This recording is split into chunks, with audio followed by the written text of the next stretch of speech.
Hello everyone and welcome to Makai-World Reviews. This is episode number 76, and I am, of course, the son of Makai, master of minds and men. After last week's boat-bloated Fitzcarraldo, we turn from rubber trees to mental illness, as this week for Werner Herzog month, I look at a movie whose name could have been shortened in my son, what have ye done? This is my first time seeing this movie, and I'm a little bit excited to sink my teeth into it and tell you what I think about it. So let's go ahead and get to it. But you know the routine. Before we start, please subscribe. Please like. Go ahead and hit that subscribe button now, and we can move along with the review. Go ahead, do it. My son, what have ye done? Directed by, of course, Werner Herzog, man of the month, an interesting man whose own personality can seem more bombastic than that of his films themselves. He is not just a good director, but a man who really understands film. He understands filmmaking a lot more than a lot of his contemporaries. He's also a man with a good sense of humor, having done voiceover work in The Boondocks, Rick and Morty, Metalocalypse, and many others. He also co-wrote this film. Produced by David Lynch. I don't normally do producers on this, but this is David Lynch, one of my favorite directors, someone who has influenced my online career for some times, as I do run a Twin Peaks meme page called Demon Peaks.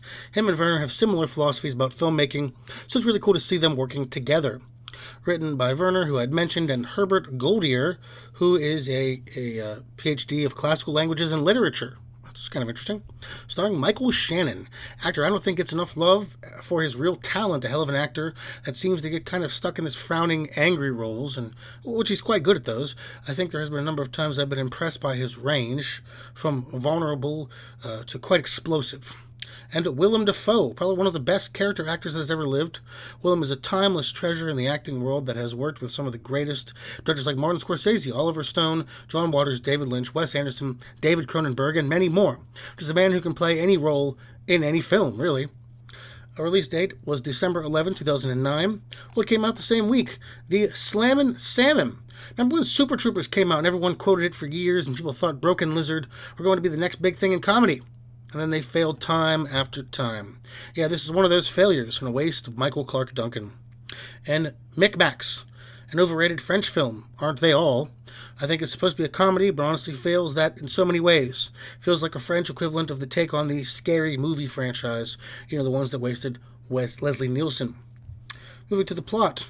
We're framed in this movie by two detectives, the Green Goblin and Ant-Man's friend, Havenhurst and Vargas, investigating a murder. Arriving at the scene, they walk by a man who speaks strangely, before the man Brad McCullum enters his house with some flamingos across the street. It's not long before they realize the dead woman is not only Sarah Palmer's mother, but that of Brad McCullum's, and Brad is now barricaded in his home with a shotgun, claiming he has some hostages.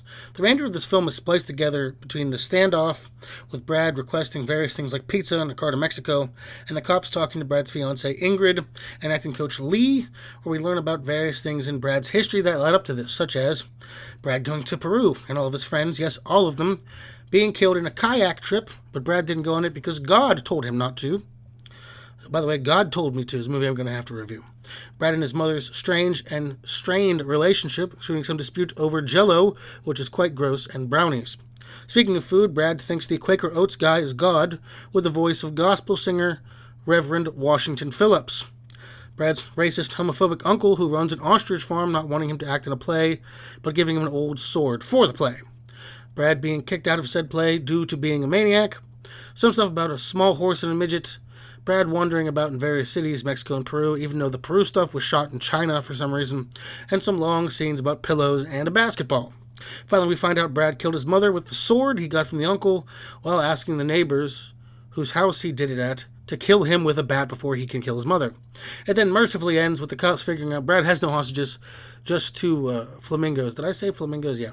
He is arrested and remembers about his basketball and ostriches to end the film. I picked this film for three reasons this month. David Lynch produced it, which I had hoped marked some level of quality. Werner talking about how he wanted to do tighter, more compelling films, and Michael Shannon. I think I chose incorrectly. Some positives, of which I do have. The film is well shot. As far as camera work goes, it all looks good. It's very fluid, lots of tight shots, nothing crazy, but it was all competent, as well as there are some guerrilla-style shots which were done with handheld camera in the China but supposed to be Peru shots and the Mexico ones. They're really interesting and kind of lended themselves to seeing Brad's mental state in more of a frantic way. I definitely wouldn't have minded more of that.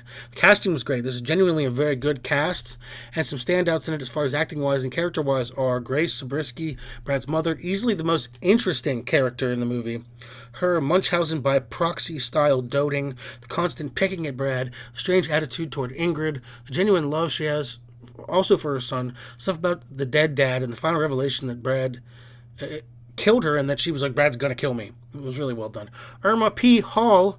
Love Irma. She had little to do, but she nails every scene she's in, as usual. Her concern when Brad's mother tells her, hey, he's going to kill me, is really good. She's trying to help.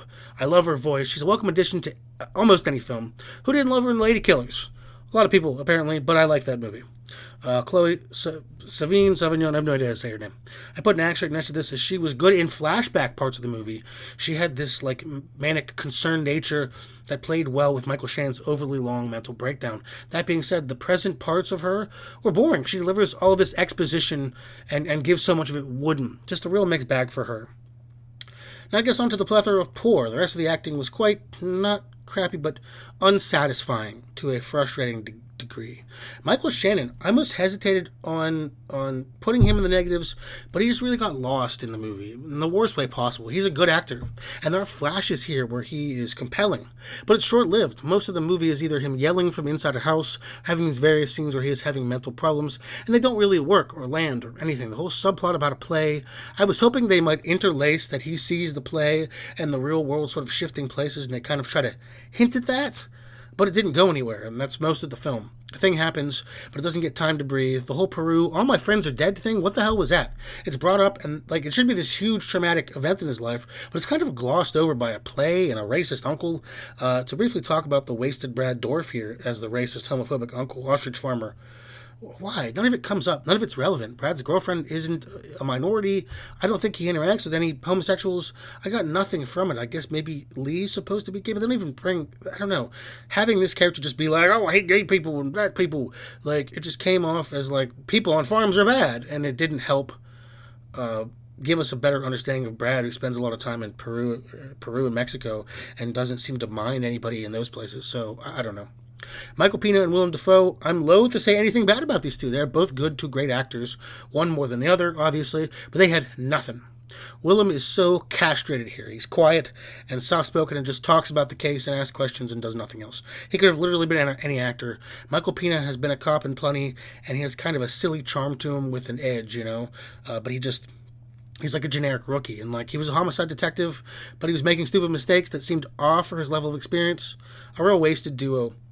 Udo Kier is in this, so is Dave Bautista, but I didn't see Dave in this. He's a cop somewhere. If you find him, let me know what scene he's in. I'd kind of like to go back and look. The directing was disjointed, and this is probably Werner's worst work that I've seen. It had none of his flair, none of the interesting dynamic between personalities, none of the bombastic performances or depressive characters that we've come to know from him. Dave Lynch's influences was nil at best. I suppose the weirdest thing, which is what it is, was about the small horse and a small person. I don't want to say midget, but I don't know the appropriate terminology. A small person. That felt like something from Even Dwarves started small, but it really felt like something more out of a Jodorowsky film. I don't know. This had none of the theory or directing Werner is known for, and it came off as a little bit tepid. Soundtrack. This was by and far one of the most annoying fucking soundtracks I've ever heard in my goddamn life. It gave me a headache twice. It was loud, annoying, it drowned out some of the dialogue. It was the Ernst Reisinger ensemble, and I hope they never play anything again. I'm not kidding. I had to frequently stop this film so I didn't have to hear some of the soundtrack. I changed the levels in my player. This was the worst soundtrack I've ever heard. It wasn't compelling enough to be bad or annoying. It was painful. That'd be the worst mark against the film. It might have been the thing that set me over the edge on not enjoying this movie. To be honest with you, was this soundtrack. I don't understand it. I hate it. Overall, disappointing, disconnected. This had nothing for me, and I went into it with the most hopeful intentions. I wanted to like this movie. I wanted to enjoy it. But in the end, it was something I couldn't not only not recommend, but if you're a fan of Werner Herzog, I would say actively avoid in this capacity. You might dislike it as a casual viewer, but you will hate it as a fan of his. It shows all the hallmarks, of phoning it in. And what we are left with was a movie that exists. That's about all I can say about it. Yeah, big pass on this one, folks. Sorry. Well, that was My Son, What Have Ye Done? What did he do? He made a bad goddamn film, is what he did. What films do you like Michael Shannon in, or TV shows, so I can get this bad taste of him out of my mouth? Let me know down below. Set up my Patreon and let me know what you want me to review. Add me on Instagram under Demon Peaks for daily Twin Peaks memes. Check out my podcast, The Dark Peaks Podcast, where me and another gentleman talk about janky shit. Next week, not only is this movie by Werner Herzog, but a special tribute to a man who, well, you might say enjoyed this film, as we look at Strozik. This has been the Tony Makai, Master of Minds and of Men. Thank you very much, and goodbye.